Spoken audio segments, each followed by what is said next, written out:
One thing that's really important to take a look at is the meta before this nerf, which was essentially the NZ. Closely right behind it was the UMG.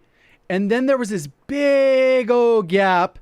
And then you'd get top tier viable. And that's kind of how the meta was broken up before. The nerf mainly impacted these weapons, and then it brought this much closer. So now we have a meta that sits closer to right here, where there's definitely still a meta, and then top tier viable is very close to that. So you can use other things besides the absolute meta, not be hardcore penalized. And then there's viable weapons in case you want to experiment with something. And then there's weapons that maybe you want to troll with, or whatever the case is. Just keep that in mind, that the gap is closed. The nerf will come through again for the NZ, and then that'll push it out. And all these weapons that are top tier viable will essentially be the meta. It's going to be not necessarily be a hard meta, and it's going to be nice to go back to that, because they usually kind of find that right around season 4.5, 5, for every single season we've had a meta that kind of reaches that point. One thing that's really contributed to the Vanguard long range meta is the optics, and I was kind of checking it out. This is Modern Warfare for an example. You can use a hybrid sight with the holographic and a 4X, and I captured everything at what it looks like on console in terms of ADFOV, independent, looking in. And what we can see here is that you can see the holographic sight. You can see the size of that door. This is at 63 meters. If I swap to a VLK, you get a little bit more zoom. The 3X with the Vanguard gun is about the same. If I toggle that back and forth, you can kind of see the door is a little bit more zoomed in on a VLK.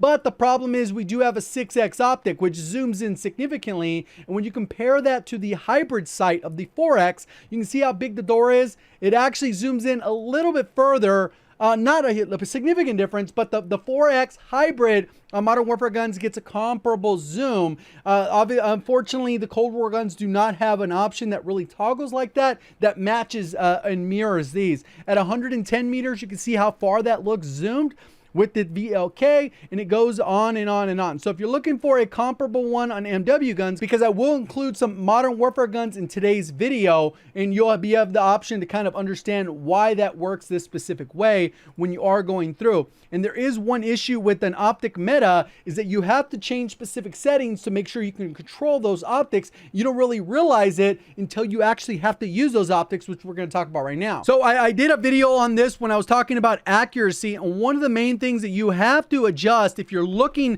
to have a little bit more control over those individual optics, whether you're going to be using a 4X or a 6X, if they've given us custom sensitivity per zoom, and if you want to leave that at 1, cool, but if you want the flexibility to go in and experiment with those, you can definitely do that. Usually I have them all set to the same, but depending on your own sensitivity, you might want to adjust those so you could still have a little bit more movement, because the higher the zoom goes, automatically it's already slowing down your sensitivity, and this will slow it down even further because you're so zoomed in. Maybe you want to make those micro adjustments to actually get back on target. So I would definitely tune these if you're going to be using a 4X, and figure out where you feel the most accurate. A 6X, where you feel the most accurate, and you'll be able to adjust that to your own individual settings. Mine set to 0.73, just because that's where I feel like I get the most amount of control. So a lot of people have been talking about the M13, especially with the recent nerf to the NZ, and not really much has changed with the M13 in several months. And one thing I will talk about is kind of still what holds it back, is the same thing that's always held it back. So I don't think it's 100% meta,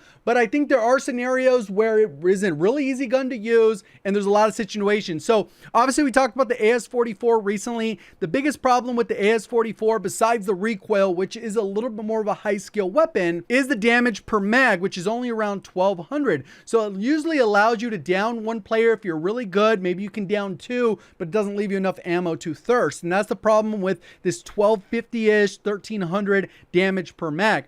If we go over to the bar, we can go ahead and see that it has 1600, which puts it a little bit higher just by that alone, because a lot of times if you're in a gunfight and there's multiple people, you're going to be able to down and move on to the next without taking cover, reloading. You're on target, and you can make that adjustment and get both of those downs. And that's where it kind of becomes important, and that's what allowed the NZ41 to shine for so long, is this 2,000 damage per mag. LMGs are great in this particular meta, and unfortunately people don't like to use those. That's where we're gonna see the Bruen slip in there, but there's also several others that are worth experimenting with that I'd even include on this honorable mention list. There's a lot of weapons I'm including, but there's so many in that top tier viable list that you're gonna be able to use almost anything you want as soon as this next NZ nerf comes in. There's not like this one power creep that's gonna all of a sudden come in unless they introduce a new long range weapon that's gonna fulfill that need. If we go ahead and see the M13, you can see it sits right around this 1,300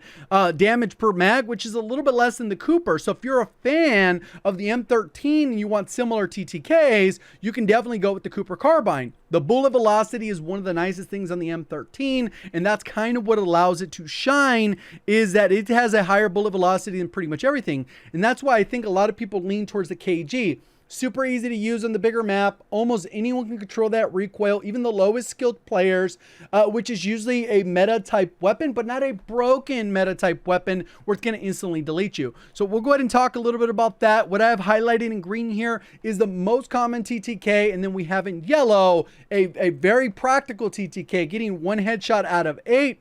Pretty practical. Getting 2 headshots out of 11, practical, not impossible, and you can kind of see how that goes throughout the rest of the list. So with that being said, we're going to go and start with the bottom of the list and work our way up to the meta chaser category. So the Bruen's been sitting there just because it's slowly creeping in the same way everything's kind of come down in terms of how good and broken things are to kind of allow things to slip in. Like I said, there was a long list of honorable mentions there. You could feel free to use anything in that list. There's a couple LMGs that I didn't include in there that you could definitely put in there because the damage per mag is nuts on things like the PCAM or whatever. I'm just trying to include the most practical options for most players.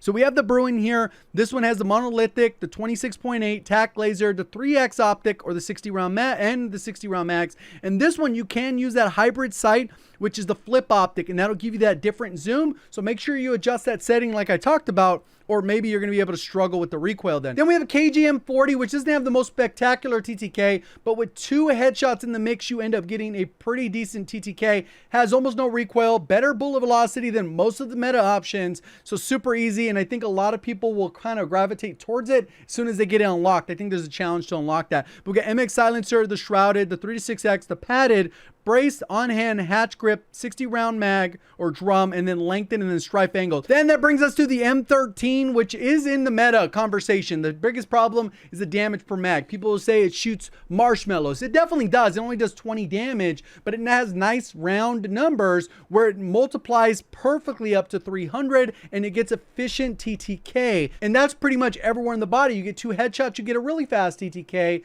But the damage per mag, if this had an 80 round mag, it would be absolute meta. Everyone would be using it, and it would probably be a fun meta to deal with because you still need to be accurate at range, but it is what it is. Same build we've been rocking forever. Monolithic, Tempest Marksman, Commando, 60 round with the flip hybrid or the VLK. One thing that some people will say to do is they'll actually go with the Cyclone, which is an integrated suppressor. It drops this, you lose a little bit of bullet velocity, but if you're going to be on a smaller map, you could probably get away with it because the bullet velocities have come down a little bit, and you could rock sleight of hand or maybe even rock the tac laser if you want to go that route. But again, it comes down to preference. Then we got the Cold War AK-47, which is kind of like what the AMAX used to be. It's pretty solid bullet velocity, damage per mag, way up there because it's a hard-hitting gun, just a little bit harder to use, but still a lot of fun if you're a fan of the Cold War AK-47 from before. Still relatively easy to use. I think you just need and like an extra shot or so. And that's Gru suppressor, the RPK barrel, the Spetsnaz with the 60 round and the 3X. It is a little bit slower, and the damage per mag, you're taking advantage of the biggest benefit right here by going to 60. But if you're in smaller modes or you're comfortable with the 45 because it still has a decent reload, you can go with that as well. This brings us to a couple more Cold War options. Again, top tier viable. XM4, some people struggle with that initial kick in the beginning, but besides that, the TTK is pretty solid. Bullet velocity, damage per mag, all that stuff is really, really good, except for the optical zoom that you're not getting that 3X on the bigger map, but that's kind of how it goes, right? And we got the same agency task force field agent 60 round with the 3X, and then the Vargo is pretty much a mirror of that with a little bit easier recoil pattern at the end of the day. Just not everyone has it unlocked, but it is a solid contender even with the TTK, bullet velocity, all that. Gru suppressor task force Spetsnaz 60 round with the 3X optic. The UMG is still pretty solid in the burst form. It did get nerfed. It's a little bit less consistent, so now you can't beam someone at 240 meters, it's a little bit more likely you're going to get the 120, which is still super easy. You don't have to control the recoil or anything. You just burst and it goes in the exact same spot over and over, and it's still more consistent. Like we just recently talked about the burst meta compared to like the AUG or something like that. Honorable mention there, but this one is still the better option. And that one's going to be the MX Silencer, the Romuald 560mm, 36X, the Forte 7, Surveil, On Hand, Hatch Grip, Sakura's 125, Lengthen, and the Strife Angle. Then we get the Cooper. And the Cooper actually has like 3 different builds depending on how you want to use it. Probably the best sniper support as well. In case you want a sniper support video, let me know and I'll go through some of the best sniper support options, because it's a little thin right now, but there are still some solid options. It was really held back by a lot of the bullet velocity changes, and now that everything has kind of been nerfed in line with it, it actually competes relatively close to a lot of the other bullet velocities. It depends on how comfortable you are controlling the recoil, which it doesn't have a lot with. It just kind of has like a visual kind of thing, at least for me. MX Silencer Cooper Custom 3-6 Extra 2.5. Then we got the Cooper Custom Padded with brace, fully loaded. Stipple to help out with that initial kick. We got 60 round drum, lengthened, and strife angled. And like I said, we're kind of transitioned there, or hatched if you prefer. And this one, if you want to go ahead and run this on the smaller map, you can use the compressed rounds. That'll give it a little bit faster TTK. Obviously, you're not going to get the lengthened effect. And if you want to go full out, you can actually go the recoil booster plus the compressed rounds, and that'll be a little bit more of a sniper support build. But keep in mind, you will be on the minimap. I guess you can use subsonic, but I guess you can figure that out, how that works best for you. Keeping in mind that normally when you use an LMG, you probably want to rock amp, unless you're using a Vanguard attachment to help with that. And then that brings us to the meta chasers. The NZ can be built both ways. With the recent change to the bullet velocity and some of the things like that, the burst barrel is still as good, about the same as using the other one. It's just kind of a hassle to toggle over to burst from full auto or vice versa in the middle of a game. And then we got the bar, which is one of the easiest guns to use right now. It is a little bit slow, so it does struggle with that, but that's kind of how it goes. You kind of deal with that with the slower firing weapon. But the changes they made to it about a month ago made it very good and still easy to use. Just a little unforgiving if you happen to miss too many shots there. Damage per mag is okay as well, a little bit better than some of the other options out there. And the class setup for that one is the MX Silencer, the XL barrel, the 2-5X or the 3-6X, and then the Chariot WR, and then we got hard scope, on hand, stippled, along with lengthen, the Clouser, and then the Carver. Because this is almost all vertical recoil, I like the Carver, even though it is a little bit slower.